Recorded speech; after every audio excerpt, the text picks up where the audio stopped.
सभी लोगों को, सही मेरे जो यूजर्स है, व्यूअर्स हैं। तो आज का जो विषय है, जो टॉपिक है, यूनिवर्सिटी ग्रांट कमीशन नोटिफिकेशन 13 जनवरी 2026। University grant commission promotion of equity in higher education institutions regulation 2026।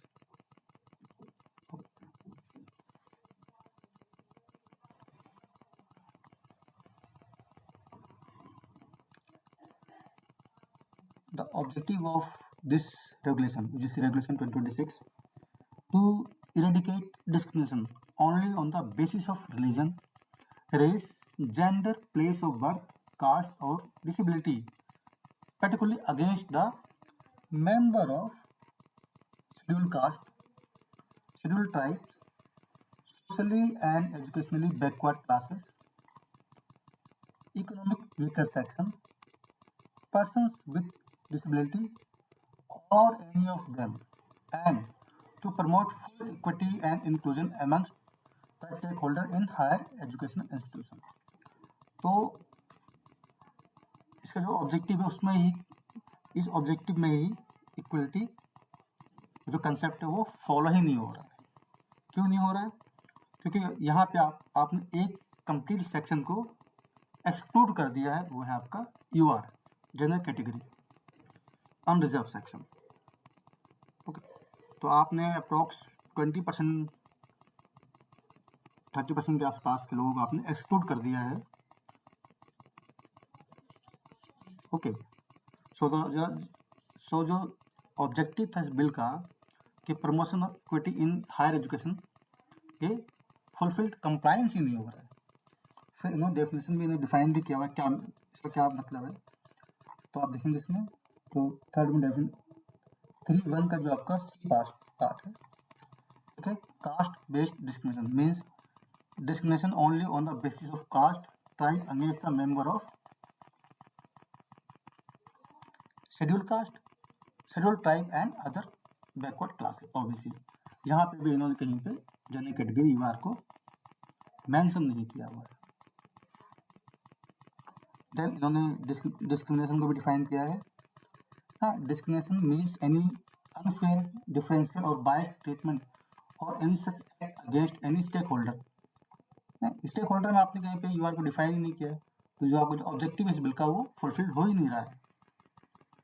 Where explicit और implicit on the ground only of religion, race, caste, gender, place of birth, disability और any of them. It also include any distinction, exclusion, limitation और preference which has the purpose or effect of nullifying or impairing equality of treatment in education and in particular of imposing condition or any stakeholder or group of stakeholder which are incompatible with human dignity। और आपने यहाँ पे define नहीं किया है कि human dignity क्या है, ठीक है, कि मुझे कौन सी बात बुरी लगेगी, कौन सी अच्छी लगेगी। नहीं, अब अगर दोस्त बैठे हुए हैं कॉलेज में, 4 क्लास में बैठे हुए हैं, तो तरह तरीके आपस में बातें करते हैं, ये लोग अपनी कुछ पर्सनल टॉक भी करते हैं, ठीक है।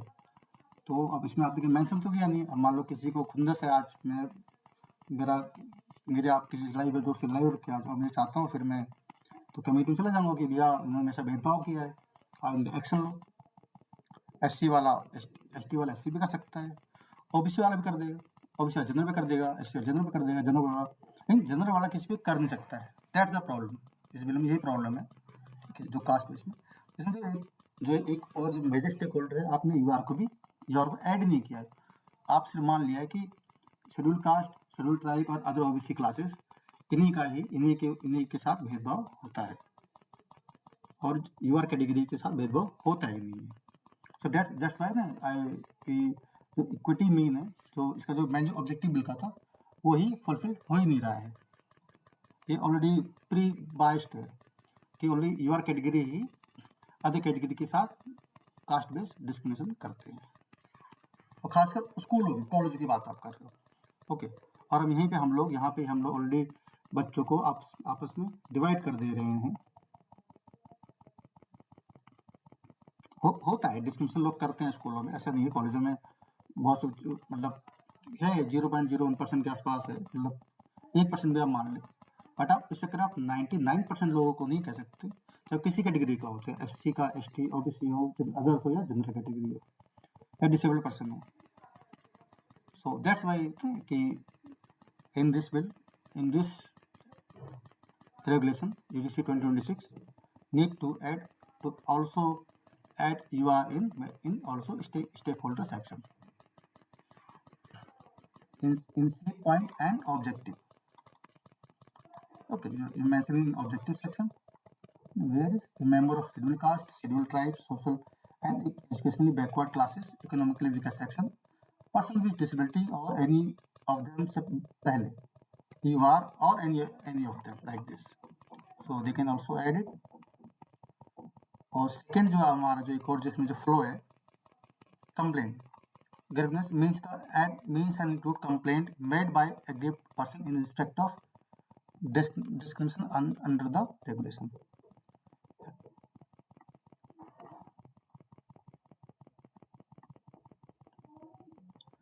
Higher education means institute within the meaning of clause F of section 2, a college within meaning of clause B sections 1B C. यहाँ बहुत सारे सेक्शंस हैं, ठीक है.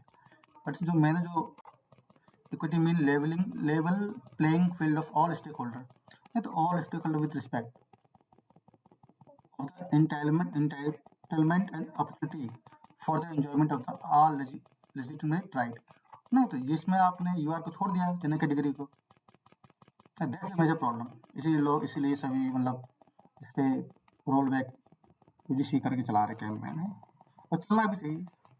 नहीं तो मैं इसे रोल बैक नहीं कहता, मैं कहता हूँ इसमें ऐड होना चाहिए, अमेंडमेंट होना चाहिए, इसके अंदर ऐड करना चाहिए यूआर को also.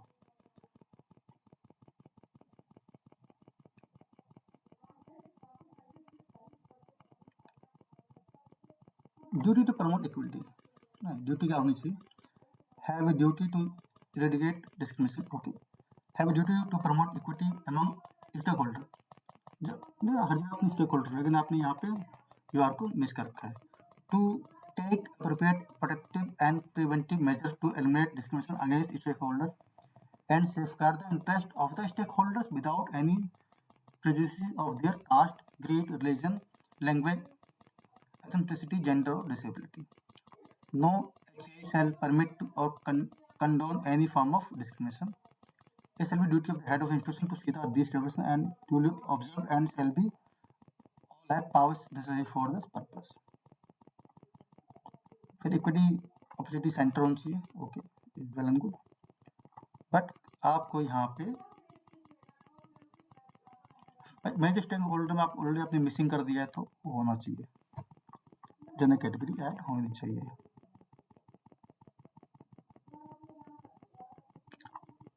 Okay, the committee has, आप इसमें और यू भी लिखो कि यूआर भी होना चाहिए. फिक्स है, आप फिक्स करने की.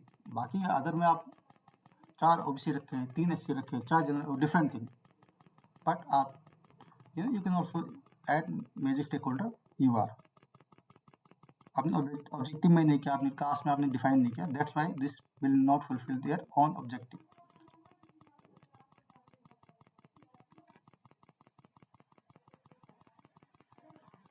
Equity helpline measure of the promotion of equity. HA shall ensure all the students at the time of taking admission or renewal of admission and all faculty members and staff furnish undertaking to the effect that she shall be promote equity and will not indulge himself or herself any form of discrimination. Okay, अच्छा. The regulation and equity helpline shall also promptly made available at the website where available. Before the commencement of each academic session, the head of institution shall convey and address a meeting of various functions such as hostel warden, student, parents, guardians, faculty, staff, administrative policy as a part of orientation program discussed to measure the promote equality among stakeholders and also create awareness about the regulation. Video meetings shall be made. वो भी ठीक है. Higher education institutions shall ensure that any selections, segregation or allocation of the purpose of hostel, classroom, mentorship group, any other academic purpose is transparent, fair, and non-discriminatory. To promote equality, shall be done everything. Okay.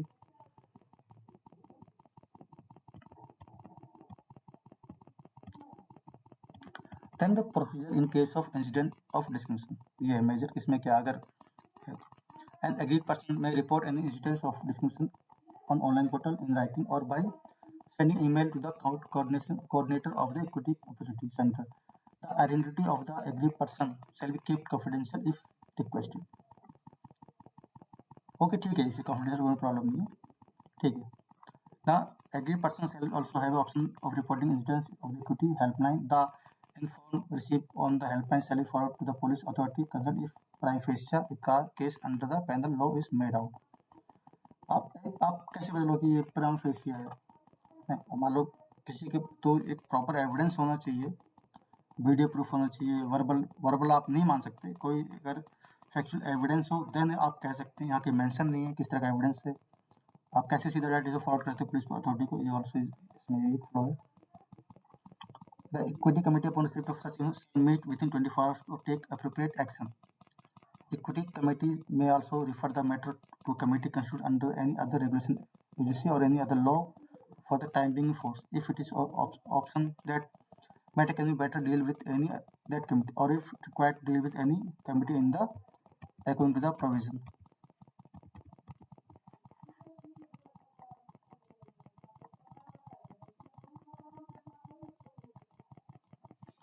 And the equity committees thereafter submit its report to the head of institution within 15 working days. A copy of equity committee report shall also be sent to the aggrieved person. Upon receipt of the report from the equity, the head of institution shall initiate further action as per rule of HI within 7 working days. However, if a case under the penal law is made out, police authorities shall be informed forward.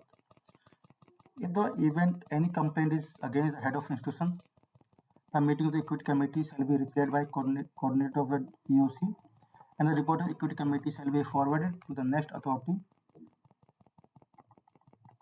Appeal इसमें है, देखिए appeal में क्या है.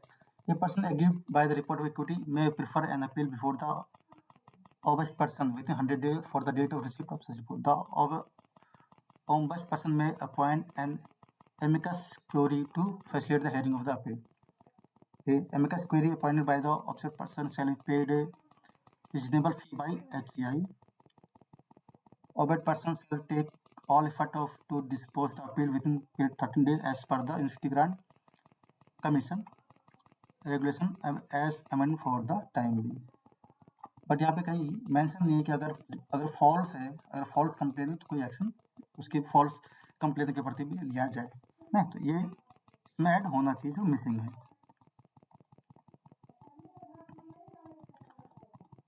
Consequences of non-compliance, है ना.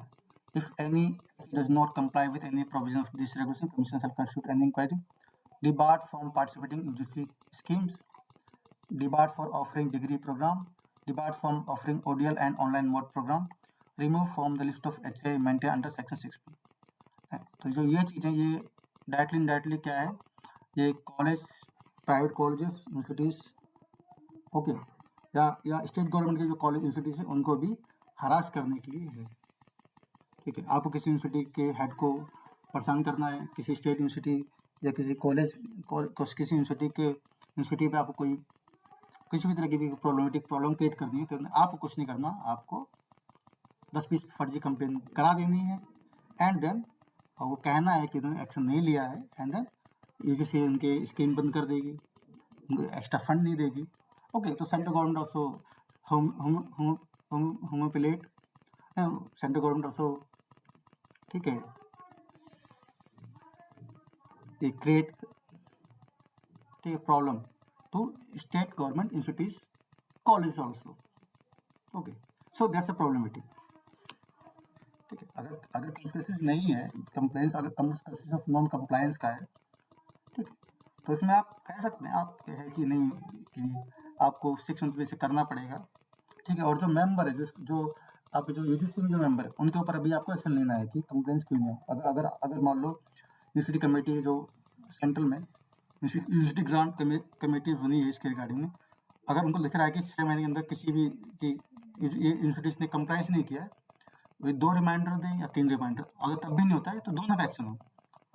जो university है, जो कॉलेज स्कूल है, उसके ऊपर भी कि उसका फंड रोक दिया जाए 6 महीने के लिए, और जो ऑफिसर था जिसकी जिम्मेदारी थी कि ये सारे नॉर्म्स, ये जो सारी चीज़ें कंप्लायंस होनी चाहिए कॉलेज यूनिवर्सिटीज के अंदर, उस अधिकारी के ऊपर भी एक्शन लिया जाए और उसके भी एक साल की सैलरी काट ली जाए, या 6 महीने तक उसको विदाउट पे वर्क करना पड़े। इस तरह से उसके ऊपर भी, उस अधिकारी के ऊपर भी एक्शन लेना चाहिए, तभी वो कंप्लायंस होगा, अदरवाइज होगा नहीं।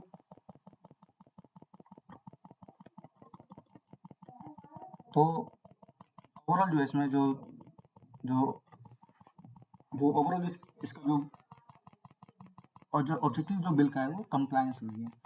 दो तीन चीज़ें मिसिंग है इसमें। जो मेजर स्टेक होल्डर के अंदर आपको इसमें UR ऐड नहीं किया। अनरिजर्व कैटेगरी जो ऐड होनी चाहिए, जो अप्रोक्स 20 से 30% पॉपुलेशन कवर करती है इंडिया में, आपने उसको एक्सप्लोर कर दिया है। और दूसरा है कि अगर फॉल्स कंप्लेन है तो उस कंप्लेन के प्रति भी आपको एक्शन नहीं ले रहे।